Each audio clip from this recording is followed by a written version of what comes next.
चलिएगा फाइनली मेरे प्यारे बच्चों, आज का ये वीडियो आप तमाम बच्चे के लिए काफी ज्यादा खास होने वाला है, क्योंकि मेरे प्यार जो लेकर के आ चुके हैं क्लास 12th केमिस्ट्री का बाबू मॉडल पेपर 2027 में। अगर आप भी फाइनल एग्जाम देने के लिए जा रहे हैं तो आज का ये क्लास 12th केमिस्ट्री का मॉडल पेपर आपके लिए काफी ज्यादा खास होने वाला है। और ये मॉडल पेपर बाबू, इसमें आपको जो है ना कितना तो 35 ऑब्जेक्टिव क्वेश्चन होने वाला है। ठीक है, काफी इंपोर्टेंट होगा, सभी क्वेश्चन प्रीवियस ईयर होगा, मोस्ट वायरल जो परीक्षा में आपको 100% आएगा। देखिए केमिस्ट्री रसायन शास्त्र यहाँ पर लिखा गया है, कोई दिक्कत वाली बात नहीं है। और देखिए बाबू, एग्जाम हॉल में अगर देखा जाए तो 1 से लेकर के 70 तक क्वेश्चन रहेगा, जिसमें से किन्हीं 35 का ही उत्तर देना है। और सभी क्वेश्चन अभी फिलहाल जो है आपका मॉडल पेपर पर आधारित होने वाला है। आइए शुरू करते हैं, बिना समय को गंवाए हुए। पीडीएफ लेना चाहते हैं, बोर्ड एग्जाम में 400 प्लस स्कोर करना चाहते हैं तो मात्र आपके लिए 399 रुपया में लेकर के आ चुके हैं वो पीडीएफ जो 100% लड़ता है। तो नंबर यहाँ पर मेंशन है, व्हाट्सएप पे मैसेज करिए, ठीक है ना, डायरेक्ट संपर्क करिए। आइए पहला नंबर क्वेश्चन आपके स्क्रीन पे तैयार हो जाइए बाबू, गर्दा उड़ाने के लिए पहला नंबर क्वेश्चन के साथ। आइए तो पहला नंबर क्वेश्चन देखिए, कहता है बेरवादार ठोस का उदाहरण है। काफी इंपोर्टेंट क्वेश्चन है मेरे प्यारे बच्चों। बेरवादार ठोस पदार्थ किसका बात किया जा रहा है मेरे प्यारे बच्चों? बे, ठीक है ना, बेरवादार, ठीक है, बेरवादार का बात किया जा रहा है। तो यहाँ पर बेरवादार ठोस पदार्थ पूछा जा रहा है, ये आपका कौन है? पहला नंबर क्वेश्चन। तो देखिए बेरवादार ठोस पदार्थ जो होता है ना बाबू, ध्यान दीजिएगा, बेरवादार ठोस पदार्थ जो कहलाता है, याद रखिएगा, ये आप क्या कहलाएगा, जल्दी बताइए जरा। पहला नंबर क्वेश्चन थे, यहाँ पर आप लोग लगा सकते हैं रबर हो जाएगा। बेरवादार ठोस पदार्थ आपका क्या होगा बाबू? ये आपका रबर हो जाएगा, ठीक है ना, याद रखिएगा पहला नंबर क्वेश्चन। यहाँ पर देख लीजिएगा ऑप्शन यहाँ पर डी हो जाएगा। अगला क्वेश्चन देख लीजिएगा बाबू, कहता है क्रिस्टल होते हैं। अब देखिए दूसरा नंबर क्वेश्चन देखिएगा, पूछा जा रहा है बाबू क्रिस्टल होते हैं। सबसे पहले यहाँ पर ध्यान देना है, क्रिस्टल कितने प्रकार के होते हैं। अगर यहाँ पर सबसे पहले आपको समझाना चाहेंगे क्रिस्टल का, अगर देखा जाए प्रकार पूछा जाए, ठीक है, प्रकार, तो ये आपका बाबू कितने प्रकार के होते हैं? तो ये आपका मुख्य रूप से 7 प्रकार के होते हैं। कितने प्रकार के? 7 प्रकार, ठीक है, कितना प्रकार का होता है? 7 प्रकार। और यहीं पर हम बात कर दे मूल क्रिस्टल का, जब भी बात होगा मूल क्रिस्टल जो है ये कितने प्रकार के होते हैं? ये मूल क्रिस्टल होते हैं कितने प्रकार के? 7 प्रकार के। और क्रिस्टल कितने प्रकार के होते हैं बाबू? क्रिस्टल होते हैं 4 प्रकार के, ठीक है, मूल रूप से 4 प्रकार के होते हैं, वैसे मूल क्रिस्टल कितना होता है?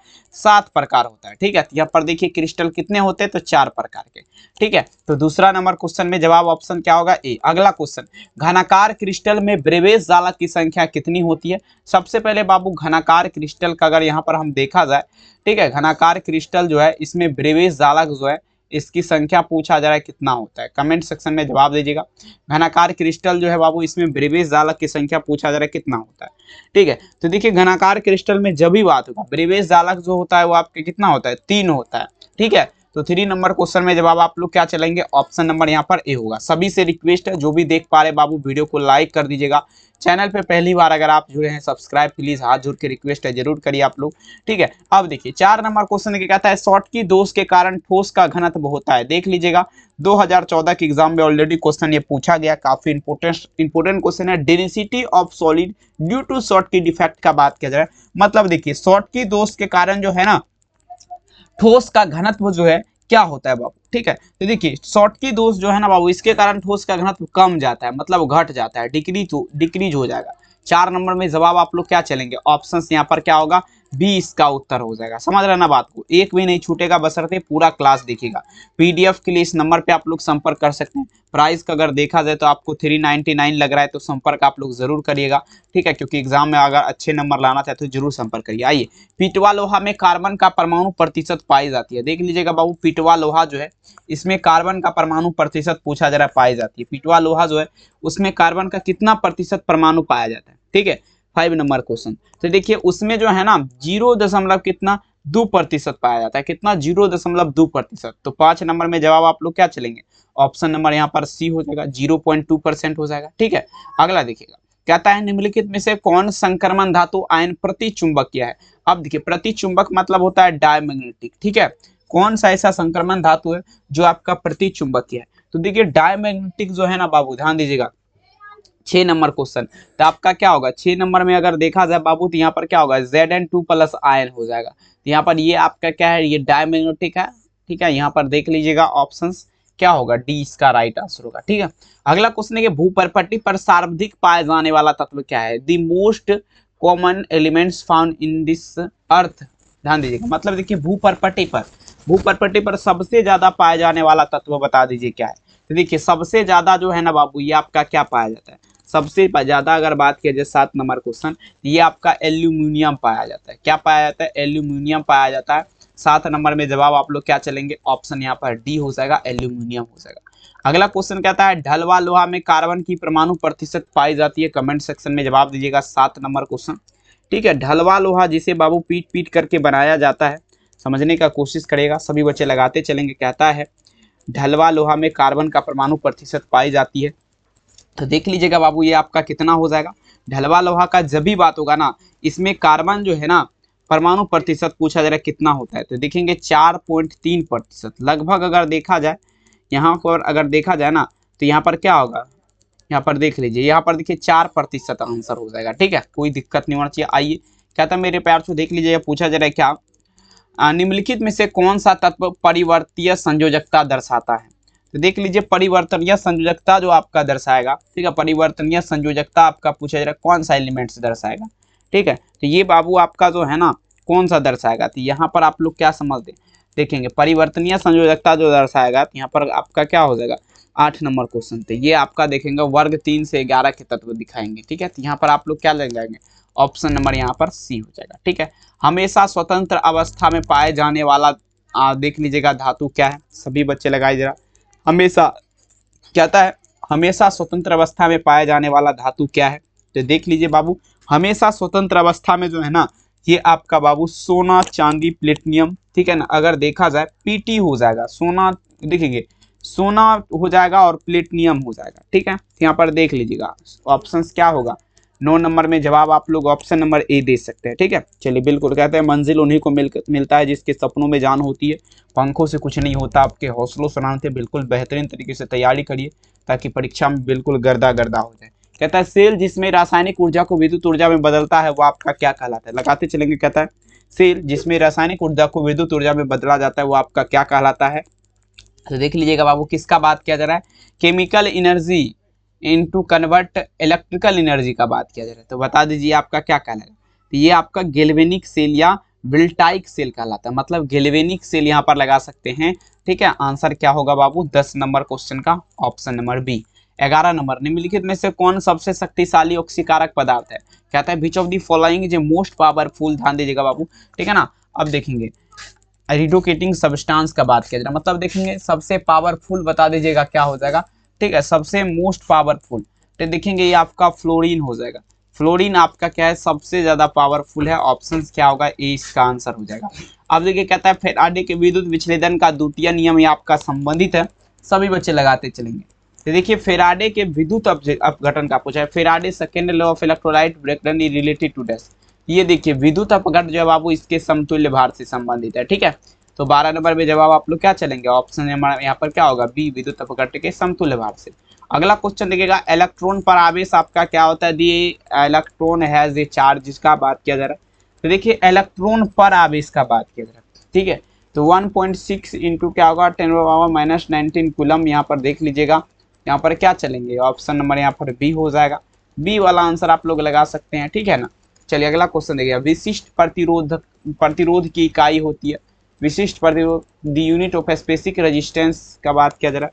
14 नंबर क्वेश्चन कहता है बाबू ध्यान दीजिएगा विशिष्ट प्रतिरोध की इकाई क्या होती है, तो देख लीजिए विशिष्ट प्रतिरोध का जब भी बात होगा ना 14 नंबर क्वेश्चन, तो ये आपका होता है बाबू ओम मीटर, क्या होगा ये आपका हो जाएगा ओम, अरे यार यहाँ पर देखिए ओम मीटर, ओम मीटर हो जाएगा, ओम मीटर, ओम मीटर कहाँ लिखा गया, ओम सेंटीमीटर हर एक जगह है, ओम मीटर होता है, लेकिन यहाँ पर बाबू देख लीजिएगा ओम मीटर होगा, ठीक है ना, यहाँ पर ऐसा होगा ओम मीटर, ठीक है, ये आपका नहीं है तो यहाँ पर हम नहीं लगाएंगे, ठीक है। सेंटीमीटर दिया गया, मीटर होता है लेकिन। आइए जरा कहता है फेराडे के प्रथम नियम आपका क्या कहता है, फेराडे फर्स्ट लॉ ई डैश, ठीक है ना। फेराडे का प्रथम नियम जो आपका कहता है बाबू ई बराबर फॉर्मूला होता है, ये आपका MCQ होता है, ई बराबर MCQ। देख लीजिएगा 15 नंबर में जवाब अगर देखा जाए तो आप लोग क्या चलेंगे, ऑप्शन नंबर यहाँ पर क्या होगा ए इसका आंसर हो जाएगा, ठीक है ना। चलिएगा नेक्स्ट क्वेश्चन देखिए, अगला क्वेश्चन कहता है ध्यान दीजिएगा प्रथम कोटि के अभिक्रिया के लिए अर्धायु निर्भर नहीं करता है, half life a first order reaction does not depend on dash का बात किया जा रहा है, 16 नंबर क्वेश्चन देख लीजिएगा क्या हो जाएगा बाबू। ठीक है, तो देखिए प्रथम कोटि की अभिक्रिया का बात किया, फर्स्ट ऑर्डर रिएक्शन, तो इनमें से किसी पर भी निर्भर नहीं करेगा, मतलब यहाँ पर नन ऑफ दीज हो जाएगा। ठीक है, आंसर क्या चलेंगे, ऑप्शन यहाँ पर डी। कहता है किसी शून्य कोटि की अभिक्रिया का दर बता दीजिएगा क्या होता है। देखिए शून्य कोटि की अभिक्रिया का दर पूछा जा रहा है बाबू। ठीक है, 17 नंबर क्वेश्चन।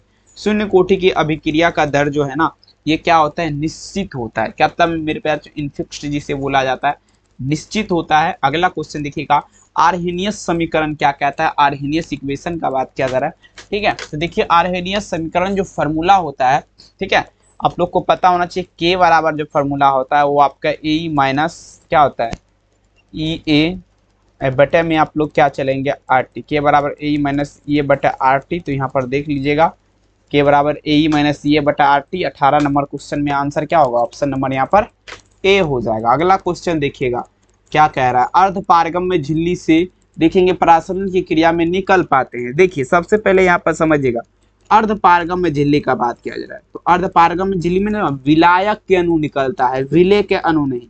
विलायक किसे बोलते हैं बाबू, जिसमें आपका घोला जाता है, जैसे पानी। ठीक है, और उसी में अगर हम कुछ मिला देंगे तो आपका क्या होगा, विलय हो जाएगा। ठीक है, अब देखेंगे अगला क्वेश्चन कहता है आदर्श विलयन का कौन सा गुण है।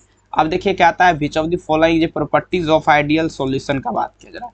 तो आदर्श विलयन जो है ना, ये राउल्ट के नियम का पालन करता है। ठीक है, राउल्ट का नियम का। ठीक है ना, तो यहाँ पर देख लीजिएगा 20 नंबर में आंसर क्या होगा, ऑप्शन नंबर ए, राउल्ट के नियम का पालन करता है। कहता है निम्नलिखित में से निम्न विलयन के लिए कौन अनुसंख गुण है।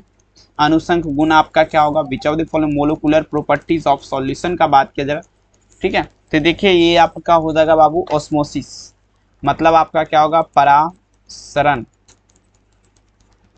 तो यहाँ पर देख लीजिएगा ऑप्शन यहाँ पर क्या होगा, परासरण। ऑप्शन यहाँ पर देख लीजिएगा, ऑप्शन ए इसका राइट आंसर हो जाएगा। अगला क्वेश्चन देखिएगा, मानव रक्त का पीएच मान क्या होगा, दी ह्यूमन बॉडी। कहता है the pH of human blood is dash.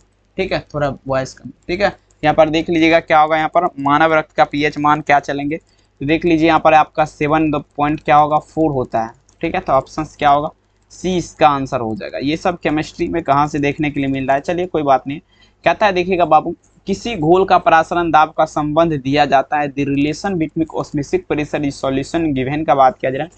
पाई बराबर सी बटे एस टी होता है, पाई बटे सी बराबर एस टी। ये फार्मूला कहाँ दिख रहा है, डी में दिख रहा है। लगा दीजिए, आंख बंद करके लगाइए, गर्दा उड़ा दीजिए। ठीक है, चलिएगा अगला क्वेश्चन देखिएगा क्या कहता है, अपेक्षित वाष्प दाब का अवनमन क्या होता है, रेडुकेशन। देखेंगे reduction of are reflective vapour pressure, ध्यान दीजिएगा। तो देखिए ये आपका देखेंगे अपेक्षित वाष्प दाब जो है, ये आपका क्या होता है, पी नोट माइनस क्या होता है, पी एस बटे क्या होगा, पी नोट, या जीरो भी बोल सकते हैं, कोई बात नहीं, अपना मन है। ऑप्शन क्या होगा, बी। चलिए अगला क्वेश्चन देखिएगा, टिंडल प्रभाव पाया जाता है, Tyndall effect is found in dash का बात की जाए, टिंडल प्रभाव का। देखिएगा टिंडल प्रभाव ये आपका कहाँ पाया जाएगा। ठीक है, टिंडल प्रभाव पाया जाता है, तो देखिए टिंडल प्रभाव जो है बाबू, ये आपका किस में पाया जाता है, ये सॉल में पाया जाता है, इन सॉल में। ठीक है, 25 नंबर क्वेश्चन का जवाब क्या होगा, ऑप्शन सी, इन सॉल में। 26 नंबर देखिएगा, सोडियम आवर्त सारणी किस ग्रुप का सदस्य है, sodium is a member of which groups in this periodic table. देखिए तो सोडियम जो है ना, ये आवर्त सारणी का प्रथम ग्रुप का तत्व है, फर्स्ट ग्रुप का। ठीक है, फर्स्ट ग्रुप का सदस्य है, तो याद रखेंगे। 26 नंबर में आंसर क्या होगा, option number A. 27 number question कहता है वायु का मुख्य अवयव बता दीजिए, आपका क्या है, दी मेन ऑफ, ध्यान देगा पूछ रहा मेरे प्यार चो, कंप्लेंट ऑफ एयर का बात किया जा रहा, मतलब वायु का मुख्य अवयव बता दीजिए क्या है। 27 नंबर क्वेश्चन, तो ये आपका हो जाएगा CO2 और N2 हो जाएगा और O2 हो जाएगा, कार्बन डाइऑक्साइड, नाइट्रोजन ऑक्साइड और ऑक्सीजन, ये आपका इसका मुख्य अवयव है। ठीक है, आइए क्लोरीन यौगिक नहीं तत्व है, ये आपका बता दीजिएगा किसने सिद्ध किया था, कमेंट सेक्शन में जवाब दीजिएगा। 28 नंबर क्वेश्चन, तो ये आपका डेवी ने सर्च किया था, कौन किया था, डेवी ने किया था। 28 नंबर में जवाब क्या होगा, ऑप्शन यहाँ पर डी हो जाएगा। अगला देखिएगा नेक्स्ट क्वेश्चन, आर्गन एक गैस है, बता दीजिएगा आर्गन का सूत्र क्या होता है बाबू, तो ये आपका AR18 होता है, ये एकल प्रमाणिक गैस हो जाएगा, यहाँ पर देख लीजिएगा, ठीक है ना, एकल प्रमाणिक, ठीक है ना, मोनो ऑक्टिस जिसे बोला जाता है, ठीक है ना, मोनो एटोमिक, ठीक है ना, ऑप्शंस क्या होगा, ऑप्शंस बी मोनो एटोमिक लिखा गया। आइए, समुद्र जल में पाए जाने वाला तत्व बता दीजिए कौन सा है। Elements found in safe water का बात किया जा रहा है, समुद्र जल में आपका कौन सा तत्व पाया जाता है, जरगर, ठीक है। तो देख लीजिए समुद्र जल में आपका जो पाया जाएगा, सभी बच्चे लगा दीजिएगा, ये आपका कौन सा तत्व पाया जाता है, ठीक है। देखिए समुद्र जल में जो है ना नमक पाया जाता है, आयोडीन, जिसका सूत्र क्या होता है, NaCl या सोडियम क्लोराइड इसे को बोला जाता है। अगला प्रश्न देखिएगा क्या कह रहा है, नाइट्रोजन और ऑक्सीजन एक आपका देखेंगे क्या है, नाइट्रोजन का सूत्र क्या होता है N2, ऑक्सीजन क्या होता है O2, ये आप बता दीजिएगा क्या है। नाइट्रोजन और ऑक्सीजन जो है ना एक प्रकार का अधातु है, नॉन मेटल है, धातु नहीं है, ठीक है। आइए अगला क्वेश्चन देखिएगा, नेक्स्ट क्वेश्चन देखिएगा, उजला और पीला phosphorus, white and yellow phosphorus का बात किया जा रहा है। देख लीजिएगा बाबू, उजला और पीला फास्फोरस आपका क्या है। देखिए उजला और पीला फास्फोरस जो है ना दोनों सेम है, लेकिन एक दूसरे का अपरूप है, ठीक है ना, अपरूप है, जैसा उजला होता है वैसा पीला फास्फोरस, कलर में थोड़ा फर्क है, बस यही बात है और कोई दिक्कत वाली बात है। नाइट्रिक अम्ल तैयार किया जाता है, नाइट्रिक एसिड, ध्यान दीजिएगा, ये ओस्टवाल विधि द्वारा किया जाता है, ओस्टवाल विधि द्वारा। 33 नंबर क्वेश्चन में जवाब आप लोग क्या चलेंगे, ओस्टवाल विधि द्वारा, ठीक है, बी वाला आंसर। आइए अगला क्वेश्चन देखिएगा, आवर्त सारणी के दूसरे आवर्त में तत्वों की संख्या क्या होती है, the number of elements in this second periodic table का बात किया जा रहा है।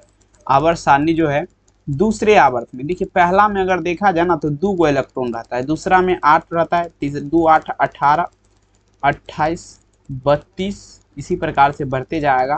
तो देखिए दूसरा वाला में कितना हो गया, 8 हो जाएगा, तो यहाँ पर देख लीजिएगा क्या आप लोग लगाएंगे, बी लगाएंगे, ठीक है। अगला क्वेश्चन पढ़िएगा, अनुचुंबकीय प्रदर्शित करने वाला पदार्थ बता दीजिएगा कौन है, कमेंट सेक्शन में जवाब दीजिएगा, ठीक है। देखिए अनुचुंबकीय मतलब क्या होता है, दी सबस्टांस, ध्यान दीजिएगा, एक देखेंगे एक्सहिबिटिंग, ध्यान दीजिएगा, अब देखिए मेरे प्यारे बच्चों प्रोग्राम देखेंगे, पैरामैग्नेटिज्म का बात किया जा रहा है, ठीक है, मतलब देखिए अनुचुंबकीय ऑक्सीजन हो जाएगा O2, ठीक है, डी वाला आंसर आपका सही हो जाएगा, ये आपका क्या कहता है, अनुचुंबक दर्शाता है। आइए बाबू देख लीजिएगा क्वेश्चन, देखिए क्या कहता है, which mixture of the gas used in, पूछा जरा बाबू ध्यान दीजिएगा, ठीक है ना, ब्रीथिंग एप्रिशिएंट ऑफ ड्राइविंग का बात किया जा रहा है, मतलब देखिए गोताखोरी में श्वसन हेतु किस गैस का मिश्रण प्रयुक्त होता है। देखिए बहुत सारे ऐसे व्यक्ति होते हैं जो धरती के अंदर जाते हैं, ठीक है ना, गोताखोरी करने के लिए, ठीक है, तो देखिए वो कौन सा गैस लेकर के जाते हैं, तो उसमें हीलियम रहता है और ऑक्सीजन रहता है, ठीक है, तो ऑप्शन क्या होगा, सी। अगला कहता है उष्मा और विद्युत का अच्छा चालक क्या है, सबसे पहले ध्यान दीजिएगा, गुड कंडक्टर का बात किया जाए, good conductor heat and electricity, ठीक है। 37 नंबर क्वेश्चन, ठीक है, तो देखिए उष्मा और विद्युत का अच्छा चालक जो है ना ग्रेफाइट होता है, ठीक है, ऑप्शन सी। अगला देखिएगा, अभिक्रिया देख लीजिए, इस प्रकार से दिया गया है, इसे क्या कहेंगे, तो ये अभिक्रिया फिटिंग अभिक्रिया कहलाएगा, कौन सा, फिटिंग अभिक्रिया कहलाएगा, ऑप्शन क्या होगा, ए। अब अग्निशामक में उपयोग में लाया जाने वाला हेलोजन यौगिक कौन है, ठीक है, अग्निशामक उपयोग में जो आपका लाया जाता है हेलोजन यौगिक, ये CCl4 हो जाएगा, ठीक है ना, CCl4, ऑप्शन क्या होगा, B. Next question 40 number, iodoform को सिल्वर पाउडर के साथ गर्म करेंगे तो बता दीजिए क्या बनेगा, 40 नंबर में जवाब दीजिएगा। आयोडोफॉर्म जो है इसे सिल्वर पाउडर के साथ जब गर्म किया जाएगा तो ये आपका क्या बनेगा, एसो, ठीक है ना, टालान बनेगा, क्या बनेगा, एसोटालान, आंसर क्या होगा, बी इसका राइट आंसर हो जाएगा, एसोटालान, ठीक है, डी वाला आंसर। अगला क्वेश्चन देखिएगा, क्लोरोफॉर्म बनाया जा सकता है, क्लोरोफॉर्म बता दीजिए कैसे बनाया जा सकता है, 41 नंबर क्वेश्चन, ठीक है। तो क्लोरोफॉर्म का अगर देखा जाए ना, ये मिथेनॉल से बनाया जाता है, किससे द्वारा, मिथेनॉल से बनाया जाता है, 41 नंबर क्वेश्चन में आंसर क्या होगा, सी, मिथेनॉल से। अगला क्वेश्चन देखिएगा, मिथाइल एमीन को बनाया जा सकता है। देखिए मिथाइल एमीन कैन भी, ध्यान देगा, ठीक है ना, प्रिपेयर्ड का बात किया जाए तो देख लीजिए मिथाइल एमीन को जो है ना बनाया जो जा सकता है बाबू, ये हाफमैन ब्रोमाइड अभिक्रिया के द्वारा। किसके द्वारा? हाफमैन ब्रोमाइड अभिक्रिया के द्वारा, हाफमैन ब्रोमाइड अभिक्रिया के द्वारा। ठीक है, यहाँ पर देख सकते हैं ऑप्शन क्या होगा, हाफमैन ब्रोमाइड रिएक्शन। ठीक है, तो यहाँ पर देख लीजिएगा 42 नंबर में जवाब क्या होगा, बी। और क्लास कैसा लगा कमेंट सेक्शन में जवाब दीजिए, चैनल को सब्सक्राइब करिए, पीडीएफ लेना है संपर्क कर सकते हैं यहाँ पे आप। ठीक है, प्राइस आपका कितना रहने वाला है, 399, वही प्राइस, पुराना ही प्राइस। ठीक है, तो जरूर संपर्क करिएगा। और यहाँ तक क्लास देखे इसके लिए बहुत बहुत धन्यवाद। फिर से वही मुलाकातें होगी, सारे जहाँ में बातें होगी। मिलेंगे नेक्स्ट क्लास में। बहुत बहुत धन्यवाद, बहुत बहुत धन्यवाद, थैंक यू।